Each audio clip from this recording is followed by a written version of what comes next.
যাচাই করতে বলছে।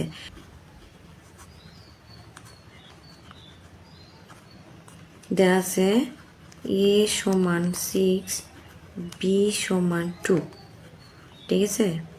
এটা আমাদের এখানে দেওয়াই আছে।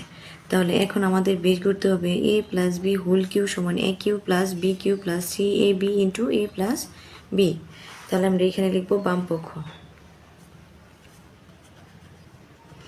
পক্ষ লিখবো a plus B whole cube, এটা আমাদের এখানে দেওয়াই আছে।